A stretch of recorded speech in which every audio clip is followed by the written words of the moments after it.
करून दिली, तो एक सामाजिक धोका म्हणून लक्षात घ्या. त्याच्यावरती बोलणं आवश्यक आहे. सरकार काय करायचं ते करेल. गेल्या 2 वर्षामध्ये मराठवाड्यामध्ये शेतकऱ्यांपेक्षाही शेतमजुरांच्या आत्महत्या वाढलेल्या आहेत. लक्षात घ्या. शेतमजूर हा सगळ्यात दणकट मजूर असतो, जो सगळ्याच प्रकारची कामं करत असतो. लक्षात घ्या. एक गाडीचे पार्ट बदलणारा कामगार एकाच प्रकारचं काम करतो, पण शेतीतला कामगार हा सगळ्या प्रकारची कामं करतो. याचा अर्थ तो कोणत्याही परिस्थितीला तोंड द्यायला सक्षम असतो. त्याच्याकडे ती सक्षमता असते शारीरिक, ती कोणत्याही परिस्थितीला तोंड देतो. तो आज हतबल झाला आणि शेतमजूर आत्महत्या करतोय. त्याचं कारण शेतकरी मरतोय आणि म्हणून शेतमजूर पण आत्महत्या करतोय. ही स्थिती लक्षात घ्या.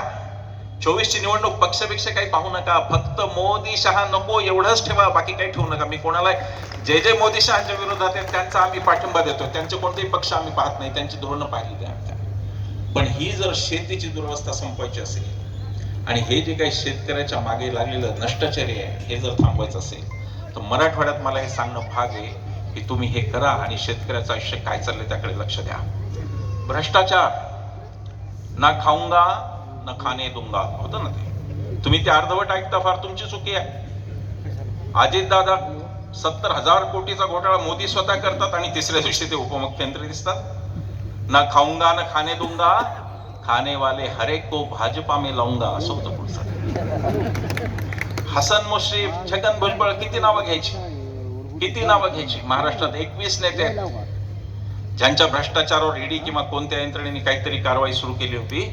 पण ते भारतीय जनता पक्षात, शिंदे सेनेत किंवा राष्ट्रवादी अजितदादा मित्रमंडळात गेल्यावर ती कारवाई थांबवण्यात आली. ईडीचं जे चाललंय ते भयावह आहे असं मी सांगितलं, जास्त नाही सांगणार. अनिल देशमुखांच्या केसमध्ये त्यांनी सांगितलं 100 कोटीचा दावा लावला होता आणि सांगितलं कोर्टात की 1.71 कोटीचा घोळ आहे.